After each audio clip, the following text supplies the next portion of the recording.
Awesome, awesome. Thank you so much for that wonderful introduction. Let me go ahead. Can everyone hear me well? I can hear you. Sweet. And can everyone see the slide?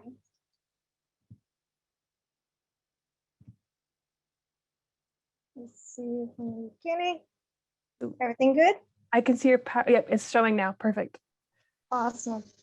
Alrighty, everyone. Well, thank you so much for inviting us to Virtual Earth Month. It's always a pleasure to be back at it again, but virtual, unfortunately. But hey, we're doing the best we can.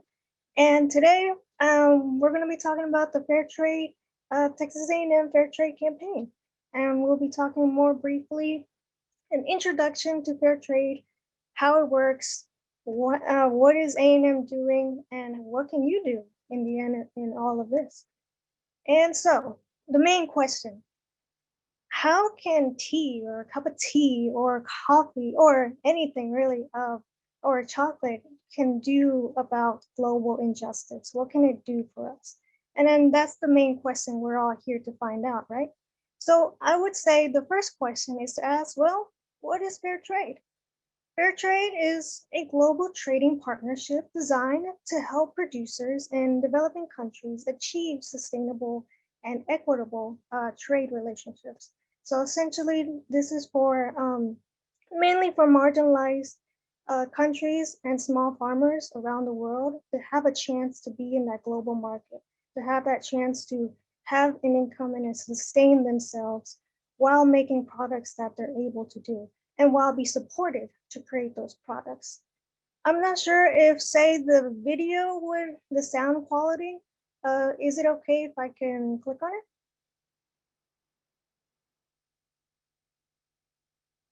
Should I go ahead and Yeah, you can go ahead and try it. If let's see. not, I know you can, if you get out of it, if it doesn't work, you need to share and hit use sound from your computer. That might help if it doesn't work.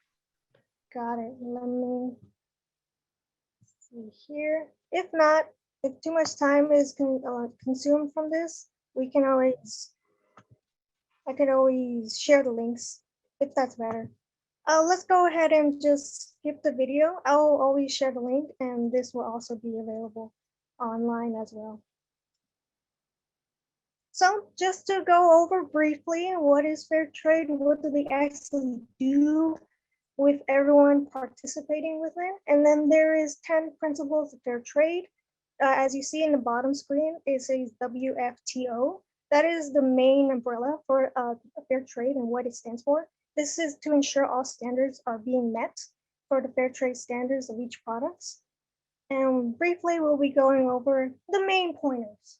So first one is opportunities for disadvantaged producers. This is to reduce poverty and support small marginalized producers, as mentioned before, to have that security and income for them, and to have ownership for their own lives financially, and in all the aspects of their communities, essentially. Secondly, I think this one's pretty I guess important but very overlooked is the transparency that is need to be met when making businesses with people. Is having that management, and then actually fair trade actually wants its workers, its employees to be part of that decision making process. Number three, fair trade practices. This is more of the sustainability part of it, the social, the economic, the environmental, all that good stuff. And it's more long term. They're wanting to make this once in fair trade. We want you to stay in fair trade, right? So this is to promote and protect all the people that come from many different parts of the world. We all try to find a balance between all of us and how we live and understanding that. And I think fair trade promotes that. Number four, the fair payment. So that one's a little more obvious sort of fair trade is the fair prices. So each farmers get a fair price for each of the products that they made.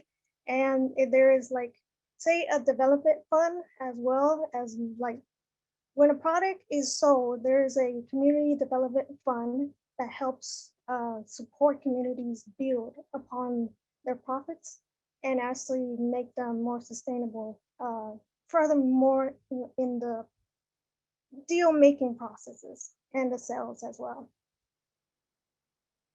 Number five, and very, very strictly and very important, there is no child labor, there is no forced labor.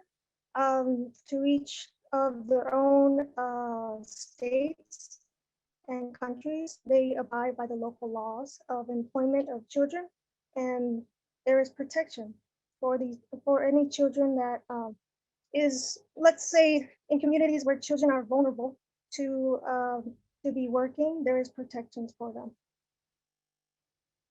Number six, no discrimination in hiring, wages, race, gender, disability, sexual orientation. There are clear policies and wanting to have equality with men and women in participating with fair trade and wanting to encourage each other and have leadership roles. Number seven, and don't worry, everyone, we're almost there. And then have a safe and healthy working environment for all employees and members. This is very crucial as farm work is the main work that fair trade supports. And that's a little more on the side of more dangerous side. And I'm gonna talk more about that in later in the presentation to go a little bit about that. Number eight, work directly with small producers to help improve management skills and actually like help them out in the local, regional, international levels in the market. Number nine is to promote fair trade, something we're doing right now. Is just wanting to bring out that fair trade message, wanting to grow that, letting people know that, hey, this exists. And then if you want to support it, come join us. We're ready for everyone and anyone to join us with the fair trade effort. And number 10, and the obvious one, for the environment. How can fair trade be fair trade without mentioning the environment? So in the process of production of each product, there's a maximum use of raw materials, minimizing environmental impacts, the less use of pesticide use, wanting to actually grow that technological side of making these products. So the more profits, the more better technology is being invested in to help the environment and not be such a crucial detriment or a much big carbon footprint for it in the end. All right, so how is Texas A&M involved? So with Texas A&M, we are partnered with an organization called Fair Trade Campaigns. Fair Trade Campaigns recognizes schools, colleges, universities, even towns that embody the fair trade practices and policies into policy. Fair trade practices, principles into policy, as well as social and intellectual foundations of their communities. And so with fair trade campaigns, we as a university are required to have responsibilities each and every year. So like, let's say for first, we gotta build a team. We gotta have a committee committed to actually having our ongoing commitment ongoing each year around. And we have the reach out outlets as well that we as Dining University, we support having products across the campus. I will touch a little more on that later on.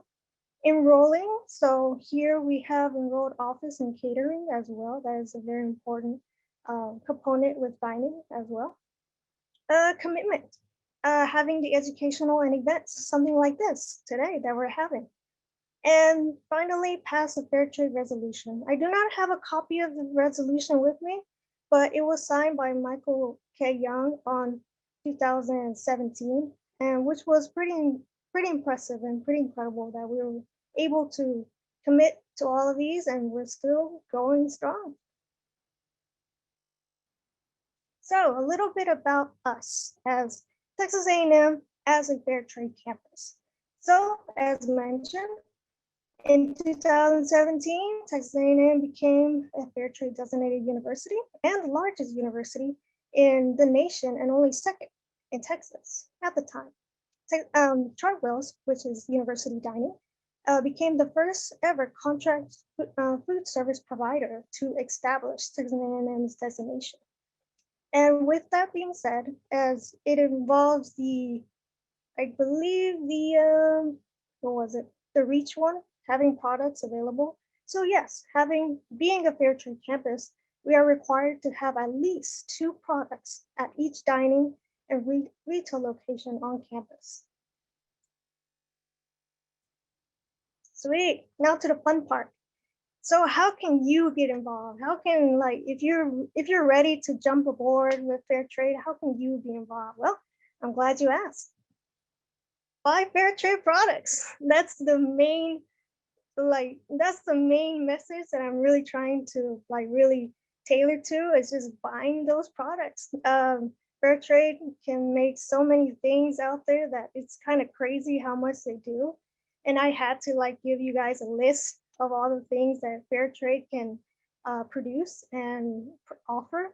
Like, let's say they got coffee, they got cooking and baking, they got home and beauty, body care, like home goods, all of that good stuff. And the link down here, I would love to share that further with the video. And if anyone's interested, they can find all these great products that Fairtrade offers. And of course, there's more than that, of course. And before I hit more further with the products, I need to hit the point of Fairtrade logos. So some people come and ask me like, hey, what's the difference between this logo or that logo? Or how do you even find it, right? So if you look to the sides, you'll see that the logo is kind of obvious. They always try to make it not that secretive or that not hard to find. They always try to put it on the front of the products each time, like the Bark Bins, the Ben and Jerry's. And the differences between the logos is that the one to your left, I would say, is USA. Oh wait, yeah. And the one on your right will be the International America logo. And the other logos on the bottom, those are fair trade logos, but they're not quite used as frequently. And because there's 2 logos, it's because there's some variation of standards between them, but not too significant, I would say. All right, brands on campus, and this is just a small list. I couldn't pick up too many lists in here. I wanted more images in this slide. So we got Ben and Jerry's on campus as well. You can find Ben and Jerry's almost every retail location we have on campus. We have Tony's Chocolatier, Alter Ego, Bark Thins. I would say if anybody hangs out at the Creekside Market, you'll see a lot more fair trade there. We try to keep like that as the home of fair trade on campus. And if you want to browse over there, please go ahead. You'll find many products over there, even cereal. One time I saw cereal, I think I saw breakfast snacks over there too. So please, I encourage it. And also, if you've ever grabbed a cup of coffee or a cup of tea at any dining location, you've already supported fair trade. Pretty sweet, huh? And then, yeah, because that was something that we were dedicated in doing and having all dining locations be supporting fair trade coffee and tea. And so another way you can help out and being part of fair trade campaign here at Texas A&M is joining the campus events. So an obvious one is like this one, is just coming to presentations, coming to tabling. When we have tabling, and hopefully we do in the future, it's just having those days where you can come and find us out, get to know us. We host a dining hall tabling as well. There could be campus sustainability day, and we also have a fair trade finals. The top picture you see on the screen, I think that was like 2 years ago. And then, yeah, I mean, I miss those days, but hey, we're still trying out here. And as a quick update on how is fair trade, how are we doing right now? How is, everything going? Well, I mean, in the obvious sense, the pandemic did affect farmers, did affect workers all across the world. It was pretty, as many could agree, pretty it was pretty, let's say, not the greatest times for anyone. And but with fair trade, with the community development fund that I mentioned earlier really did help in those moments where farmers had that income and they were able to have extra funds to protect themselves from uh, very, very surprising changes in their lives. And as an obvious sense as well, even more so in today's times, trying to address that global injustice as well, wanting to fight for equality, non-discrimination with farmers and workers. And there's also the climate crisis as well that never gets out of most of everyone that's involved with fair trade. That never gets out of their mind because they're the most impacted. These are marginalized communities that are mostly with fair trade, so they're in the front lines of the climate crisis. And this video will get a little more into it, but as mentioned, it can always be viewed. And finally, we had let's say what, March 25th, not too long ago, we had farm worker awareness and how fair trade is a supporting of their farm workers. Yeah, so fair trade, we want to recognize our farm workers across the world, wanting to create that safe workplace, wanting to have them take care of themselves as workers when they leave work and when they arrive work, making sure that they're okay from both ends, empowering workers through having them be connected with the decision making. And that link, I'll share that link as well. And finally, maybe most of you were waiting for this moment. Code word is 2017, and that'll be for the year Texas A&M became a designated fair trade university. And yes, and I guess, and then if you'd like to learn more with us, University Dining, you can always follow us on social media at Aggie Dining on Instagram, Twitter, Facebook, and on Snapchat as well. And honestly, if you would like to learn more, please get to know more about fair trade. Hit that Google and just hit fair trade on your slides. I mean, on your search bar, and please learn more about fair trade. And I'm ready for any questions there may be. Thank you, Yadira. I know I always learn something new when I hear you present. Before we get to the questions, I want to share my screen real quick and just show two things before. I'm not going to share the whole PowerPoint. Can y'all see my PowerPoint screen right there? Yadira, can you see it? Okay, Yeah, so tomorrow we have another talk, and it is Was the Free Market Worth Freezing? And that's going to be by two of our student interns, Jaden Medrano and Savannah Bogard.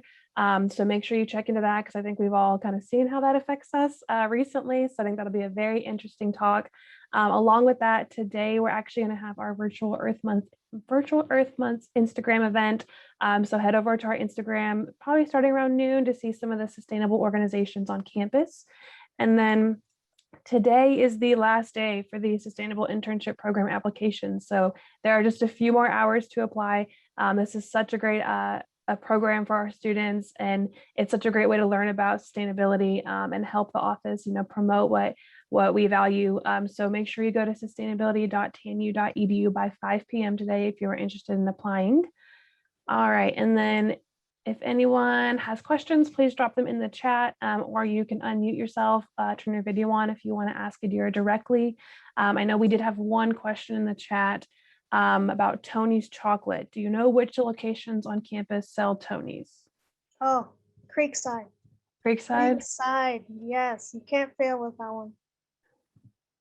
I have to say that. Creekside Market, my bad. I'm a little more vague on there. I just assume people know what that is, but it's West Campus, I would say, right? It's West Campus by White Creek, I would say. The White Awesome. Creek Apartments, yes.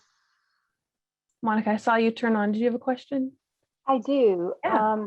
Yadira, could you explain to us a little bit more on how these fair trade, how these companies are certified, how they're vetted, and if there is a audit process or anything of that nature that would validate and check behind them, routinely to ensure that they're still following those 10 requirements? Thank you. I appreciate the question. So when companies are added to fair trade, I believe there's the process of learning how, say, I think it has a process of learning more about the company itself and knowing what direction. I believe there's more towards of a partnership that needs to be made first. But to be honest with you, that's a wonderful question, and I would love to know more about that. But I guess on my main focus is focusing on the more of the product side, and I should really be questioning how are these companies themselves are really interacting. But I can say there was, say, a series of CEOs of coffee, chocolate companies, and they were supporting fair trade because they were more convinced about it. It's like you hear about fair trade and companies hear about it and they're like, oh, well, this is pretty cool. I mean, I want to try and do that. And I think it's more towards how companies themselves get curious about fair trade and wanting to join up. There's quite a few videos I watched about CEOs themselves. Um, would that answer your question? I don't think you. Yes, I know sometimes it's hard. You always want to make decisions, and there's so much that goes on nowadays, and you might have a company that you support and then you learn something about them that makes them less savvy, or what have you. So I was just curious if there was a process for these companies to be able to use that logo on their products so that it's not false advertising, I guess, if you would. Yeah, no greenwashing. Yeah. Yeah, but thank you for asking that. I'm actually curious. I need to learn more. That's for sure. Always able to learn more. All right, we have another question in the chat. Do we have any of the Ben & Jerry's vegan options on campus? Of course. Well, anyone that follows us on social media, we had a promotion of the vegan uh, Ben & Jerry's. We have the normal bins, and also we've had, like, what was it? Little cookie dough, I would say, little cookie dough bites. So please, one location I can specifically say that they're at is what is it? The Hullabaloo Aggie Express, I would say. Yes, that would be the place that I found some. But I'm pretty sure there could be around campus. Awesome. And then we have a shout out for an Earth Day dinner at Sabisa in the Commons this Thursday on April 22nd from 5 p.m. to close, and there will be a vegetarian dinner. So if y'all will be on campus that day, go check that out. Another question I have is, what is your favorite fair trade product? Ooh, that's a wonderful question. I mean, since you got Ben & Jerry's in my mind already, I want to say Ben & Jerry's, and the Pacific flavor, I would say, what is it? Banana monkey, or I don't know. It has the word monkey in it. I forgot. Yeah, that one. The one with the banana. Yeah. All right. And we've kind of talked about how, where to get these products on campus. Are these available like an HEB? I know Ben & Jerry's is, but some of the other ones, are they available in other stores across, College Station, Brian? I want to say yes, because it will be pretty like not accurate if I say no, it's all on campus, don't go anywhere else. I want to say yes, and then I believe that there is, like, you can find them wherever. Like, if you try, I honestly, we could try to, like, have a list of off-campus products as well, help out in that aspect as well, because we're not always on campus, but that shouldn't mean that we should stop there, you know? So we'll work on that, but I want to say yes, like go for it. Try to find these products. They're out there. Perfect. And then I have one more question. What are kind of y'all's future plans for fair trade? Is it, to get more products on campus and more outreach? What are some of the goals y'all are hoping to accomplish this year? So the outreach part is kind of okay. I gotta be honest. So the outreach, the message of fair trade, it kind of, as most of us, we've experienced a down trend, I would say. But we need to be more focused on the student outreach, letting especially new students on campus to learn about fair trade. Hey, you just enrolled in a a fair trade university, you know, having that message more clearer, reaching out to students, having more outreach, and of course, with more students supporting fair trade and buying these products, of course, we'll have to increase the amount of products that are available on campus. So that's our main goal. It's like each stepping stone that we gotta cross over. Definitely. And I know with the White Creek Commons opening, and you're getting more places to do it, which is awesome. So that kind of made me think of another question. What got you so passionate about fair trade? The way it represents, honestly, there's very minimal outlets that really thinks the entire process. Like as mentioned before, how do these corporations or any organizations get involved? Knowing that it's out there to be open for anyone of wanting to make that difference, wanting that change, right? We can't really carry on the same way as have we seen before and over. So it's that new outlet that stands, in my opinion, that stands for what it represents. Awesome. Yeah. Do you think that companies, working towards this fair trade certification makes them more popular for, consumers who are educated on this type of, these type of things? Oh yeah, most definitely. I feel more confident in the generations to come. They're wanting to support something that's not gonna harm too much over the next generation. So the more conscious, the more eco-conscious consumerism we promote, I think the lot better outcome for the future of wanting to make that switch, wanting to make that better process of creating products. Awesome. I think that was all my questions. I'm not seeing anything else in the chat. If anyone else has questions and they want to drop them or unmute, you're more than welcome to. But to kind of wrap this up, I guess, what do you want to leave, this recording and this presentation with? Like, what would you like to kind of leave everybody with the final thought? Buy these products. I mean, that's the main goal, I guess, is just supporting these products. But actually, in the end, it's not just buying these products. Get to know fair trade. If you feel skeptical, like, this may be too good to be true, please go ahead and do your research. I've done my research. I thought it was too good to be true, but hey, it hasn't looked down yet. So please do your research, learn more, get to know fair trade, get to know us at University Dining, and I really appreciate this time. Yeah, well, thank you so much for putting this all together. It was very informative. Thank you for everyone who's joining us live and in the recording on YouTube. Thank you for those who are watching. I did drop the code words, so make sure you write those down before we close this out so you can enter the giveaway. So thanks, everybody. Have a great day. Thank you so much.